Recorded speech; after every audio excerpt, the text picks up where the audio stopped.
History.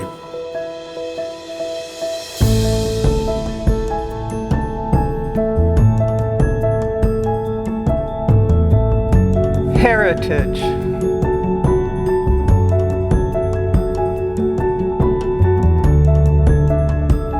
Hope.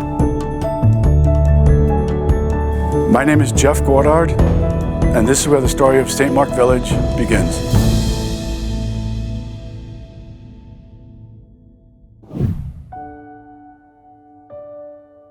I'm Betty Fresh. My husband was Pastor James Fresh, and he started St. Mark Village.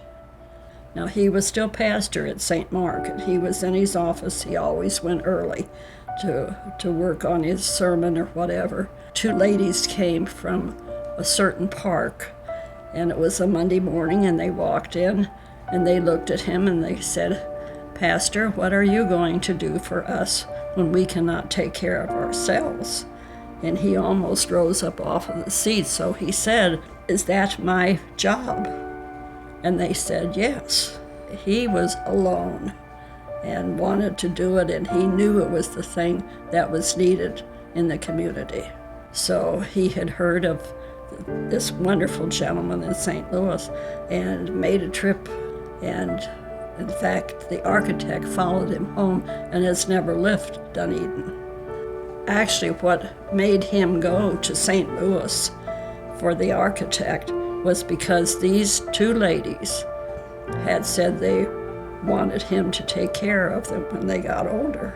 It was a new life for all of us. I remember the talk that he had about wanting to do a retirement community. I thought, why? We've got a church in Haiti. We've got the biggest Lutheran church in the South. We've got a Christian school. Why are we doing this?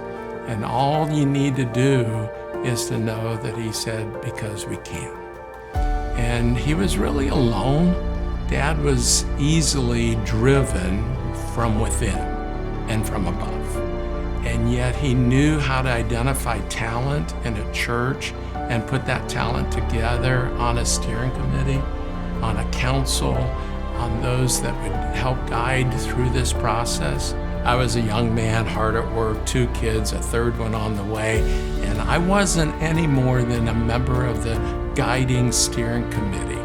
My dad was running this show and running fast, and he came by the house one day. He says, "Where's Jeff?" But Jeff at the time was 9 years old. He needed help to help people move in. All of a sudden, we got multiple people moving into the village, one freight elevator, boxes and everything. And this young man, he rolled up his sleeves and he helped. Papa Jim, he would go and recruit. And if you were fresh, you were gonna do your share. And Jeff certainly has over the years with his family.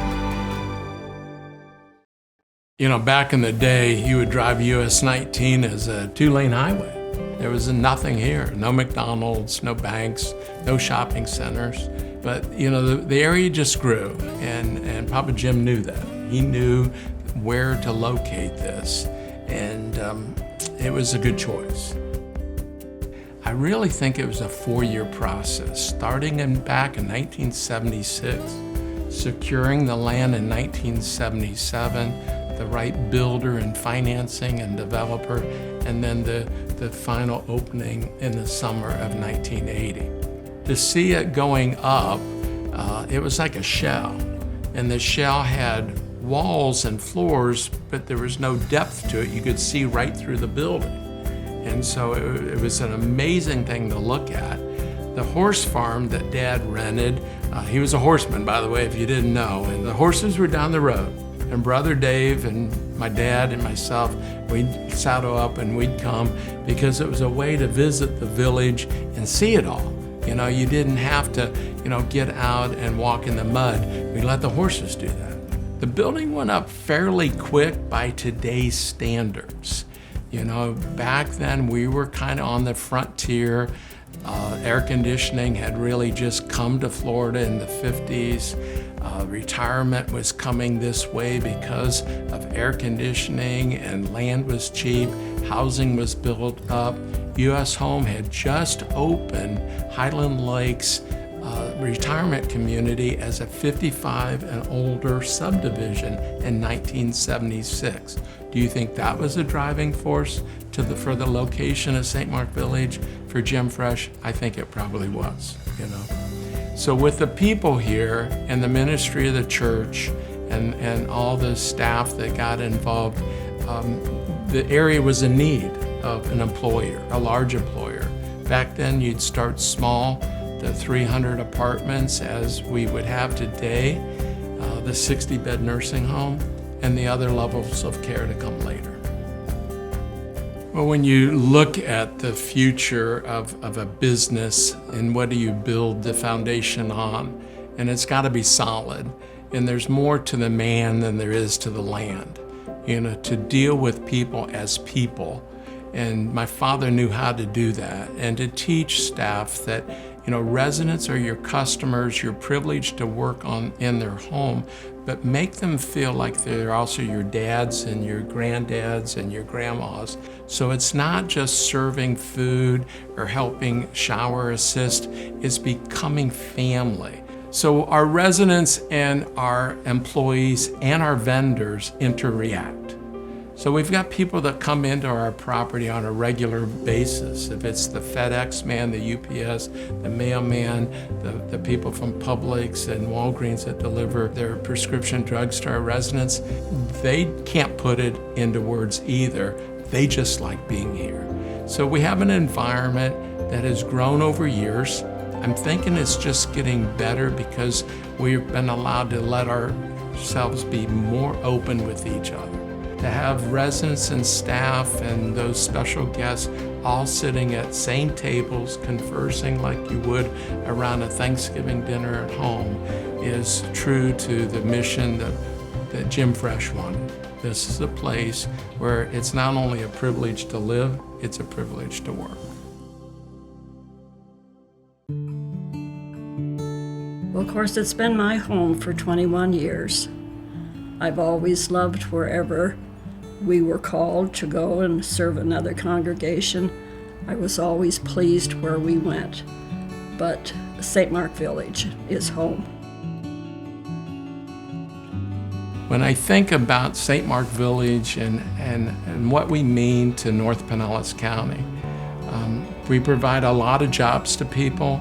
We provide a home for residents to continue another 40 to prosper and see those around us prospering. It's a legacy that the Fresh family can be proud of, but that's just the last name. It's all the family names that make up the village that makes it special. It's St. Mark Village, and that's why. It stands on its own. St. Mark Village will be here to share the love that it's shared for 40 years already, another 40, and I hope many, many more. And we only hope that people will come and experience it. I couldn't choose my mom and dad, but if I could, I couldn't have chosen any better than Jim and Betty Fresh. We talk a lot about Jim Fresh because this was a man that if you put a challenge in front of him, he would be successful. And it spread through the village life, that we are a village of people, of residents and staff and vendors that together we love each other. My wife calls us a community of givers, that we think more about others than we do ourselves. It's worked the way that I think my father wanted it to work, that we are a community of family believers here at St. Mark Village. It made a home, a happy home, a Christian